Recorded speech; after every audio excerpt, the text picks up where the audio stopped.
What's going on, weenies? Welcome back to Wiener Walks. Today I'm very eager to be talking to you guys about our topic of discussion, and I'll get into the details in just a minute, but let me explain to you how it came about. So, how did today's topic cross my mind?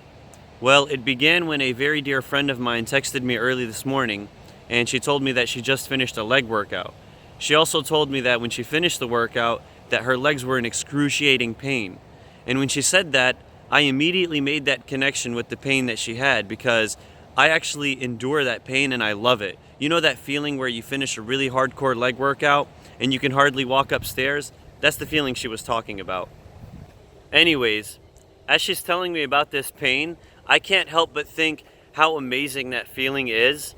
I don't know if you guys feel the same way, but after a nice brutal leg workout, your legs are just trashed and your whole body's aching. I don't know, I love that feeling. She didn't. Long story short, her experience in the gym is the reason why I'm making this video, because what we're going to be talking about today is pleasure and pain.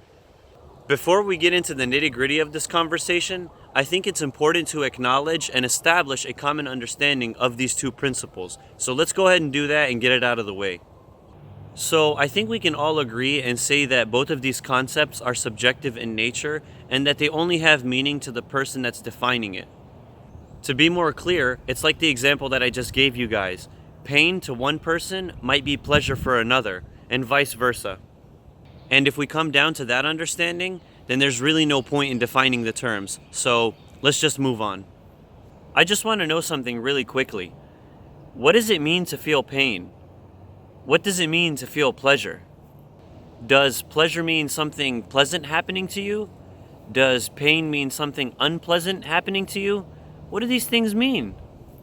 Again, I think these terms only have significance to the people who are defining them. But one thing is certain, that these two concepts, pleasure and pain, dictate every action we make in our lives. There's no doubt about that. Our lives are shaped, molded, and governed by pleasure and pain. How dare we let it do that to us? Whatever the case is, I'm pretty sure most humans want to minimize their pain and maximize their pleasure.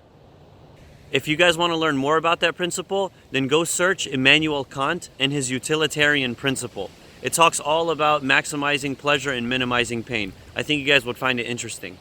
Now, since most humans follow that principle, their ultimate goal is to avoid pain. The problem that I have with people trying to avoid pain is that they're going to create a common misconception that's seen all over the world. I'm not a religious person in any sense, but I like to take time and read some religious texts because they do have some value in what they say. One of my favorite books that I like to read is the Dhammapada, and that's the religious teachings for Buddhists. And in the Dhammapada, it talks all about pleasure and pain. If I were to sum up the entire book into one sentence, it's basically this: all suffering is caused by the inordinate desires in your life. By inordinate desires, I'm talking about things like love, power, greed, materialism, those sort of things. That's what's causing the suffering in your life. Just take a moment and think about all the times that you suffered in life and tell me it's not because of those inordinate desires. Yeah, I'll believe you. Remember when you wanted to buy a new car? Then you bought the car, but now you have to make all these payments on it and fill up the tires and fill up the gas. Oh my God, all this suffering. Remember when you asked out that girl and then she said yes, then you guys started dating, you got into a relationship, but then the relationship didn't last, and then you guys broke up, and now you're miserable? Yeah, I'm telling you, the inordinate desires cause the suffering in your life. So you took a chance on being happy, even though you knew that later on you would be sad. Yeah, And now you're sad. yeah. So what's the problem? I'm too sad. You don't have to have a new car, you don't have to be the CEO of a company, and you don't have to be in a relationship. But if you want these things, then you run the risk of suffering. That's the game. This brings me to my next point, and I'm going to be quoting Louis C.K., and that is, misery is wasted on the miserable. Look, I liked the feeling of being in love with her. I liked it. but now she's gone and I miss her and it sucks. And I didn't think it was going to be this bad. And I feel like why even be happy if it's just going to lead to this? You know, it wasn't worth it. Boy, misery is wasted on the miserable. There are some people in this world that have no idea what it's like to truly suffer, and I hope they never get to experience something like that at all, because it's happening to somebody right now across the world, and I truly feel bad for them. That's why I bring up that quote to you guys, because misery really is wasted on the miserable. They pout and they moan and they groan and they worry about their lives. Oh, it's so bad, this and that. Misery is wasted on them. It should be used on the people that are actually suffering in this world, shouldn't it?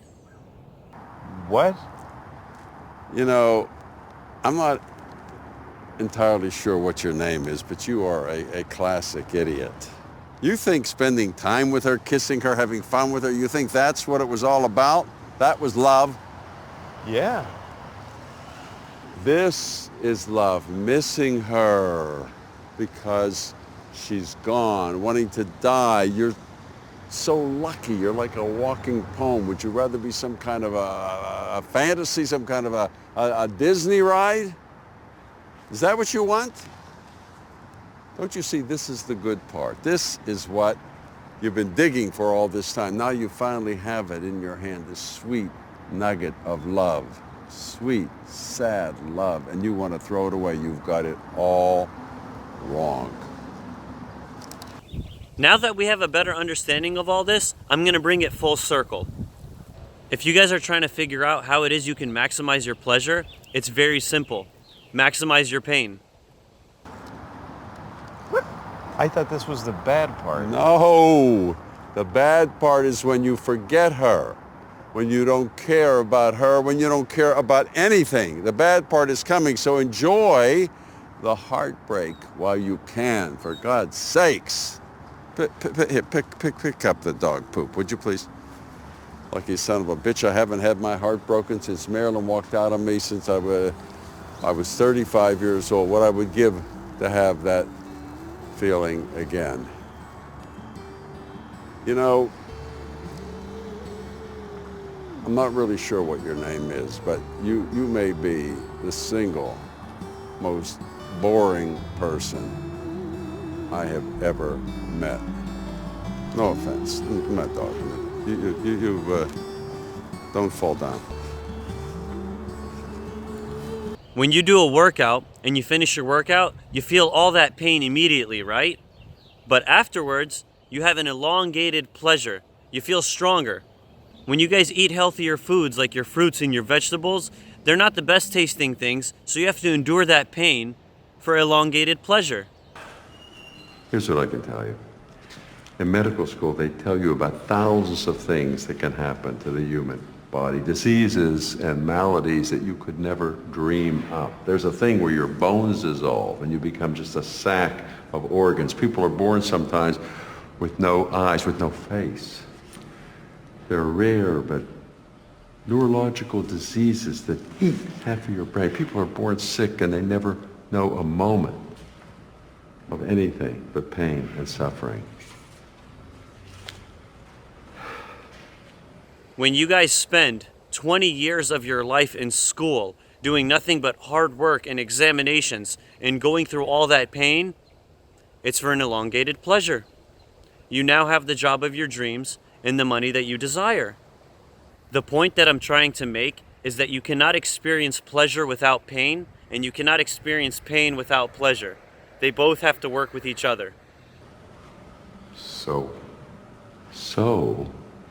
nobody cares whether you date this girl or whether you don't. Just pick a road and go down it, or don't. I hope you guys can find it in yourself to inflict a little bit of pain in your lives so that you can maximize your pleasure. And with that being said, I'm going to leave you guys with a quote from Louis C.K. as well. You know what's happier than a 3-legged dog? A 4-legged dog. I'll see you guys tomorrow, and always keep in mind, be a wiener, not a winner. But there's got to be a way to decide which one's going to make me happier, to predict. Take a look at this dog. What's his name? Doesn't have one. How many legs does it have? 3. The answer is it has plenty of legs. Had 4, A coyote in Poughkeepsie chewed the other one off. Look at his face. Perfectly happy. Belly is full, just looking, waiting to see what comes next. Do you know the only thing happier than a three-legged dog? A four-legged dog. Now, if you excuse me, this dog would like to get some air.